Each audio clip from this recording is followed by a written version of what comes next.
My brother manipulated my MOM with Alzheimer's to change the will in his favor.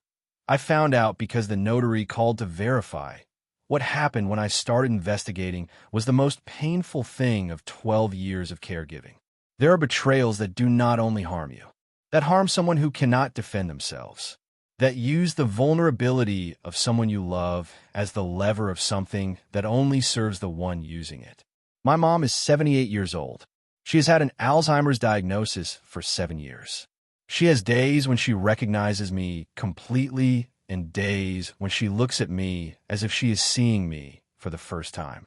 She has moments of lucidity where the woman she was her whole life appears with a clarity that hurts because you know it will not last. My brother had found those moments, had used them to take her before a notary, to have her modify her will, to ensure that the house where we had grown up and where my mom had lived her entire adult life would go only to his name when she died. And I had found out because the notary had done the right thing. My name is Carmen. I am 52 years old. I am a middle school teacher, and I have spent 12 years being the primary caregiver for my mom, whose name is Esperanza, and who before the illness was an elementary school teacher for 30 years and the most organized and most generous person I have known. My brother's name is Arturo. He is 55 years old. He lives in another city. He has visited my mom an average of 3 times a year for 12 years. 3 visits a year for 12 years. While I had reorganized my entire life to care for her, had reduced my work hours, had hired a caregiver for the shifts I could not cover, had accompanied her to her doctors, her therapies, her neurological evaluations, had been there in the difficult moments and the everyday ones and all the ones in between. Arturo had been there for 3 visits a year. And on one of those visits, he had found the moment when my mom was lucid enough to sign a document, but vulnerable enough not to fully understand what she was signing. The notary's name was Dr. Ramirez. She called me on a Tuesday afternoon. She identified herself and told me she had attended my mom the previous Friday for a testamentary modification, that Mrs. Esperanza had arrived accompanied by a man who had introduced himself as her son, and that she had not been able to verify whether he was the son who lived in the city or the one who lived away. That in the protocol she followed for elderly persons with documented neurological conditions, it was her practice to verify with a non-present close family member whether the person had previously expressed that wish. That she had found my number in my mom's previous file, where I appeared as an emergency contact. That she was calling to ask me whether I had knowledge of my mom's wish to modify her will in the terms that had been presented. I told her no, that I had no knowledge of that my mom had had an Alzheimer's diagnosis for 7 years, and that in the last 2 her cognitive capacity had deteriorated significantly. Dr. Ramirez told me that changed the context of the verification she was doing, that the document had been signed, but that she needed to complete her due diligence process before formally registering it, that she recommended I seek legal advice urgently. I hung up. I sat for a moment that was brief because what followed required action and not paralysis. I called Arturo, not to accuse him, to hear what he said. He said hello with the normalcy of someone who does not know I have just had that call. I asked him whether he had visited Mom on Friday. He took a while. He told me yes, that he had come through and had taken the opportunity to see her. I asked whether he had taken her anywhere. He took longer this time. He told me yes, that they had gone out to do some errands. I asked whether among those errands there was a notary. Silence. He told me Mom had wanted to update her will, that she had expressed that wish, that he had only accompanied her. I told him a notary had called me. Another silence. He told me to explain. I told him I had nothing to explain, that we were going to talk in person. What I did in the following hours was what corresponded to be done. I called my attorney. Her name was Lucia, and she had spent years in family and succession law. I described the situation. She told me what I was describing was potentially a nullity of legal act due to incapacity of the grantor. That advanced Alzheimer's in the period when the document was signed could be evidence of legal incapacity to grant testamentary modifications. That the first thing was to obtain medical documentation establishing my mom's cognitive state in the recent period. That the second was that the document had not been registered yet according to what the notary had said, and that gave us a window of time to act. That the third was to contact Dr. Ramirez formally to inform her of my mom's documented cognitive state. I obtained in 3 days the documents I needed. My mom's most recent neurological report from 6 weeks earlier. Her primary care physician's updated diagnosis.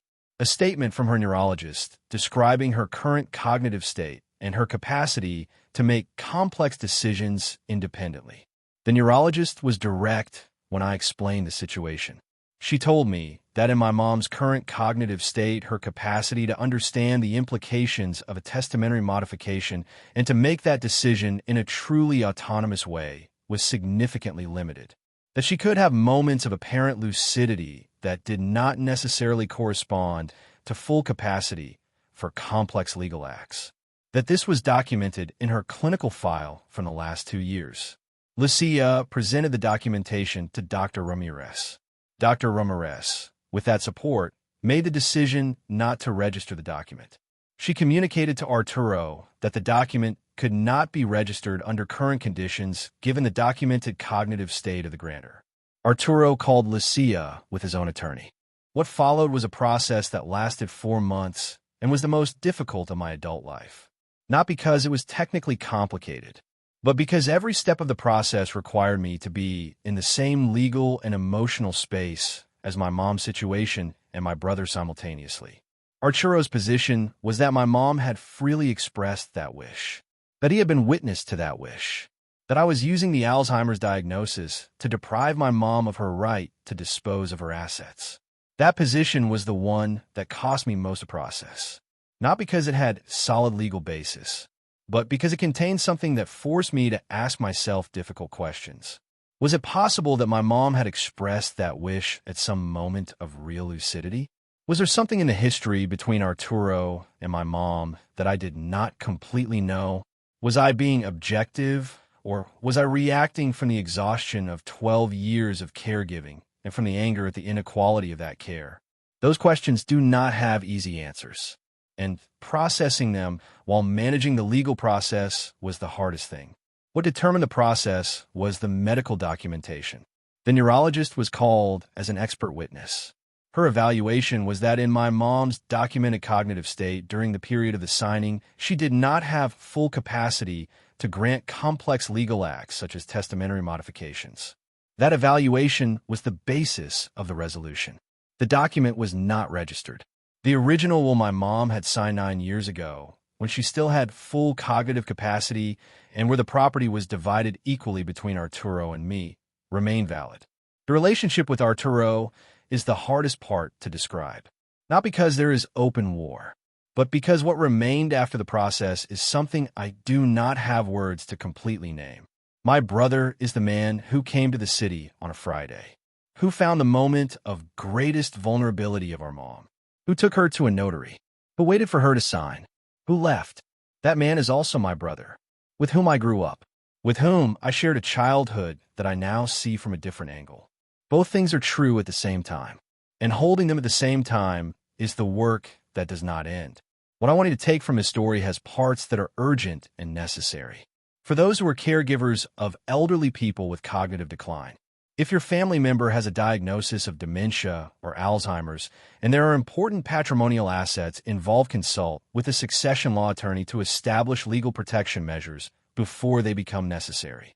Those measures can include the designation of a legal representative or guardian, updated documentation of the cognitive state that establishes capacity or incapacity for legal acts, a notarial record of the wishes expressed by your family member when they still had full capacity. Those measures are not to deprive your family member of their rights. They are to protect them from those who might attempt to exercise those rights in their name in a way that does not correspond to their true wishes. For those who have family members with cognitive decline and potentially disputed patrimonial assets, updated medical documentation of your family member's cognitive state is the most important instrument of legal protection. Keep it updated. Access it in advance. And for everyone, the vulnerability of someone you love is not an opportunity. It is a responsibility. The difference between those two interpretations of vulnerability is the difference between the people who deserve to be in the life of someone who is vulnerable and those who do not. If this story reached you, Comment.